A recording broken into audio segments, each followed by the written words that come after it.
साथियों नमस्कार। आप सबका बहुत बहुत स्वागत है। आप देख रहे हैं मेरा यूट्यूब चैनल ऑनलाइन एजुकेशन गुरुजी। चलिए आज नए टॉपिक के साथ वीडियो को शुरू करते हैं।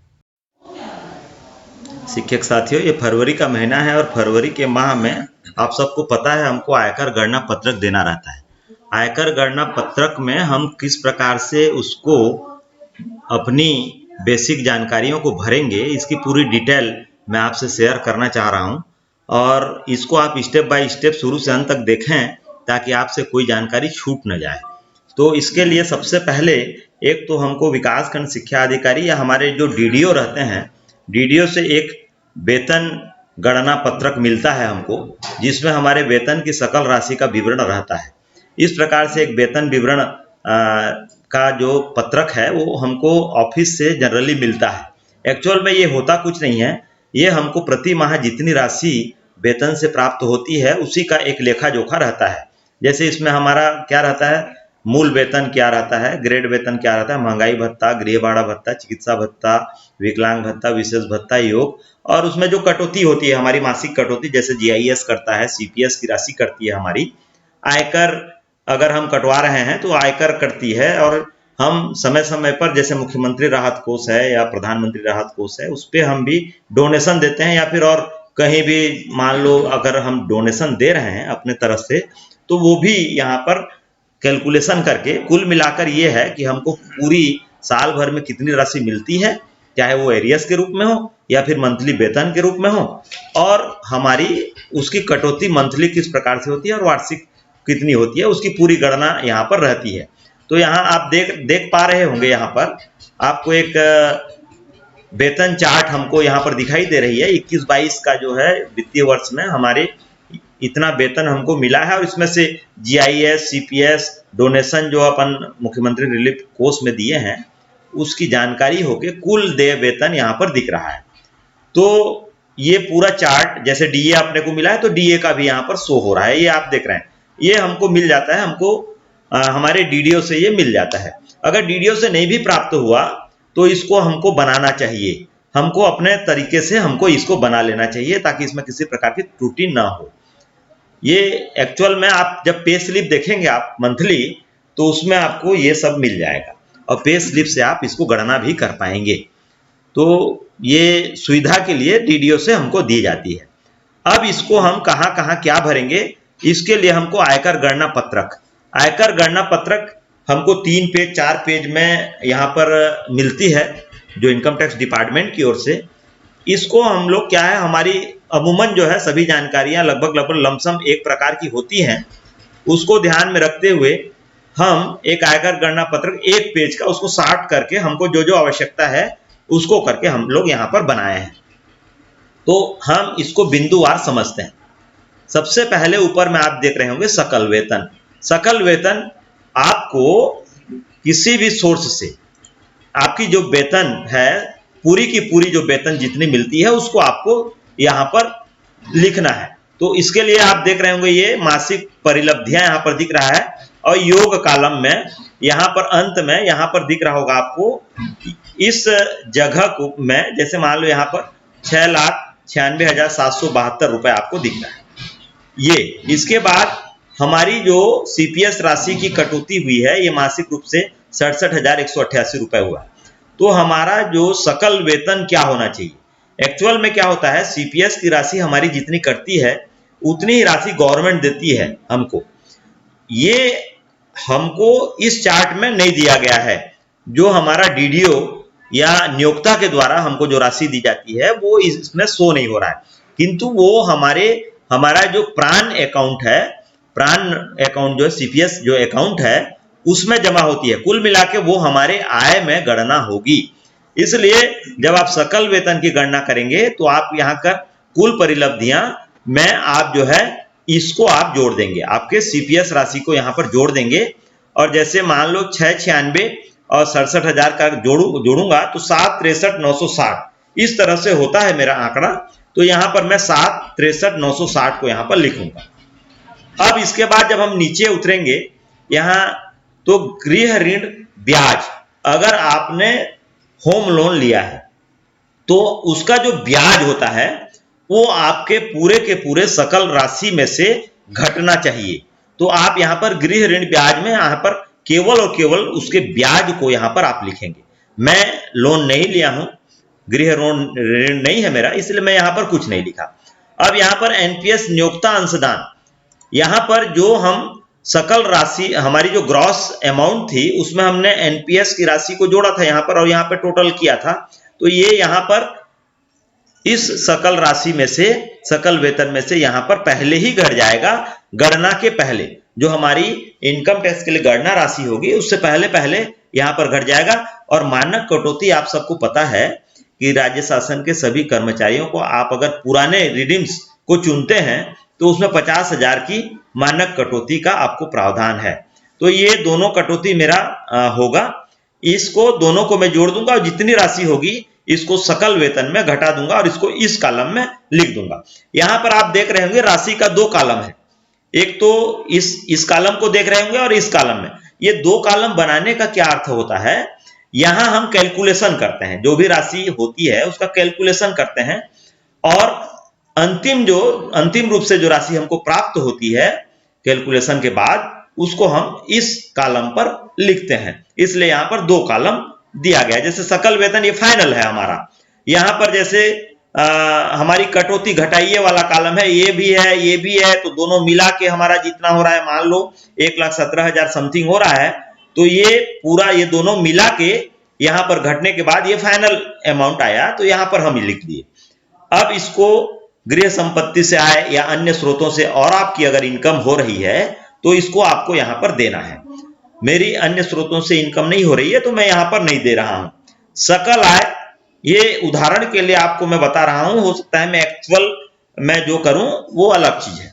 यहां पर सकल आय 3-4 दिया गया है, तो हमारा जो यहां पर हमारी मानक कटौती एनपीएस नियोक्ता अंशदान के साथ घटाने के बाद जो राशि निकल के आती है यहां पर, उसको सकल आय में हम यहां पर लिख रहे हैं। क्योंकि मेरा गृह संपत्ति से अन्य स्रोतों से आय यहां पर मैंने कुछ नहीं दर्शाया है, इसलिए मेरा यहां पर जो वेतन शीर्ष से आया था वही मेरा यहां पर सकल आय में होगा। अब यहां पर घटाइए अध्याय 6.1 की कटौतियां। इसमें क्या होती है, एटीसी के अंतर्गत एनपीएस राशि हो गई, एलआईसी हो गई, सुकन्या समृद्धि हो गई, पीपीएफ हो गई, जीआईएस हो गई, ट्यूशन फीस हो गई, मुख्यमंत्री सहायता कोष हो गया और अन्य प्रकार की जो भी यहां पर हमारी एटीसी के अंतर्गत कटौतियां होती हैं उसको हमको यहां पर लिखना है। इस कॉलम पे लिखने के बाद उसका जो योग होता है, आपको पता है इन सब का जो योग है इसमें से अधिकतम आपको 1.5 लाख की छूट मिल सकती है। तो आपकी अगर योग 1.5 लाख से अधिक भी है तो इसको फाइनल जो आपको छूट की पात्रता होगी उसको इस कॉलम में आप फाइनल छूट की पात्रता को 1.5 लाख तक ही करेंगे। अब यहां पर एनपीएस 80CC-D-1B के तहत यहां पर 1.5 लाख के अतिरिक्त 50,000 की अतिरिक्त छूट आप ले सकते हैं। ये क्या होता है, ये होता है अगर हम हमारे एनपीएस का जो टायर 1 अकाउंट है उसमें हमारा नियोक्ता जितनी राशि एनपीएस की काट रही है वो तो काट रही है, 10% की राशि फिक्स करके काट रही है और उतनी राशि हमको दे भी रही है। इसके अतिरिक्त अगर हम हमारे प्राण अकाउंट में, एनपीएस अकाउंट में, उसके अतिरिक्त हम अपने से अगर कोई इन्वेस्ट कर रहे हैं तो ऐसे इन्वेस्ट का 50,000 का अतिरिक्त छूट आप ले पाएंगे। कुल मिलाकर यहां पर एटीसी के अंतर्गत यहां 1.5 लाख और यहां पर 50,000 की अतिरिक्त छूट आप ले पाएंगे। ये केवल और केवल एनपीएस खाता धारकों के लिए है, जीपीएफ जिसका करता है उसके लिए ये छूट नहीं है। तो ये केवल एनपीएस वाले यहां अगर 50,000 का अतिरिक्त इन्वेस्ट करते हैं टायर 1 अकाउंट में तो ये 50,000 का अतिरिक्त छूट आप ले पाएंगे। तो ये 2 लाख रुपए तक का यहां पे छूट ले सकते हैं। इसके बाद 80D से 80U की कटौतियां जो कि हम रिलीफ फंड में देते हैं या हम कहीं पर दान करते हैं, ऐसी राशि की भी पूरी की पूरी छूट, लेकिन जहां पर हम दान करते हैं उसको शासन से मान्यता प्राप्त होना चाहिए, तो वहां पर भी हम यहां पर छूट ले सकते हैं। तो ये 1.5 लाख से अतिरिक्त ये छूट हो जाएगी। कुल मिला के अध्याय 6A की कटौतियों का योग जो है यहां पर 1.5 लाख से अधिक हो सकता है। इस केस में आप अगर 80CC-D-1B के तहत एनपीएस में एक्स्ट्रा इन्वेस्ट कर रहे हैं या फिर रिलीफ फंड में कहीं पर दे रहे हैं तो ये 1.5 लाख से अधिक राशि आपकी हो सकती है। अब इसको करने के बाद इस राशि को हम यहां पर सकल आय से इसको घटा देंगे और यहां पर कर योग्य आय हमारी यहां पर दिखाई देगी। इस कर योग्य आय को अब यहां पर 9वें रो में जब आएंगे हम यहां पर कैलकुलेशन करते हैं। तो इसको कैसे कैलकुलेशन करते हैं? रुपए 2.5 लाख रुपए तक निरंक अगर यहां पर आपकी कर योग्य आय 5 लाख से ऊपर है, कर योग्य आय 5 लाख से ऊपर है तो फिर यहां पर आपका कैलकुलेशन अलग होगा और 5 लाख से कम है तो कुछ चीजें अलग होंगी।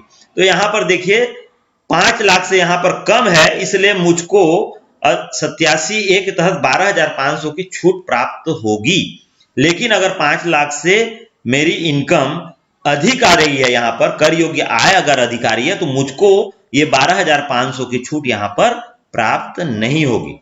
अब यहां पर किस तरह से घटाते हैं देखिए 4,95,185 रुपए यहां पर दिख रहा है कर योग्य आय। 2.5 लाख रुपए तक यहां पर निरंक, यहां पर किसी भी प्रकार का कोई टैक्स नहीं लगेगा। मतलब 4,95,000 में 2.5 लाख रुपए तक का कोई भी टैक्स नहीं लगेगा। उसके बाद ब वाले कॉलम में आते हैं तो ब वाले कॉलम में जैसे हम लोग आते हैं तो यहां पर 5 लाख तक 2.5 लाख 1 रुपए से लेकर 5 लाख रुपए तक 5% के टैक्स हमको लगेंगे। तो इसको क्या करते हैं 2.5 लाख के घटाने के बाद जो राशि बच जाती है उस राशि का हमको यहां पर 5% टैक्स यहां पर लगेगा। तो 5% टैक्स यहां पर करेंगे। इसके बाद भी अगर राशि बचती है तो 5 लाख से अधिक अगर आय आपकी होती है तब की स्थिति में यहां पर 20% के स्लैब में भी आप आएंगे और 20% में भी आपका कुछ इनकम टैक्स लगेगा। चलिए मैं उदाहरण के तौर पे यहां आपको बताने के लिए मान लो इसको मैं एक कर देता हूं, यहां पर 6 लाख कर देता हूं। ठीक, अब यहां 6 लाख रुपए हुआ तो इसकी कैलकुलेशन कैसे होगी? यहां पर 2.5 लाख तक आपकी कोई भी टैक्स नहीं लगेगा।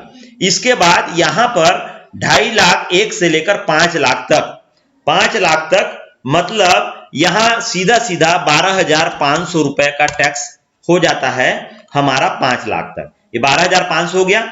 इसके बाद 6 लाख में आप 5 लाख को घटा दीजिए तो कितना हो गया? बचेगा 1 लाख रुपए। 1 लाख रुपए पर 20% का यहां पर टैक्स आपको लगेगा। तो 1 लाख पर 20% कितना हो जाएगा? 1 लाख का 20% हम निकालते हैं तो यहां पर 20,000 रुपए होता है हमारा टैक्स। यहां पर 20,000 रुपए यहां पर यह टैक्स हो गया हमारा। ठीक है, इस तरह से हमारा जो कुल टैक्स है इन दोनों को जब हम जोड़ देंगे तो ये 32,500 रुपए हमारा टैक्स यहां पर हो जाता है।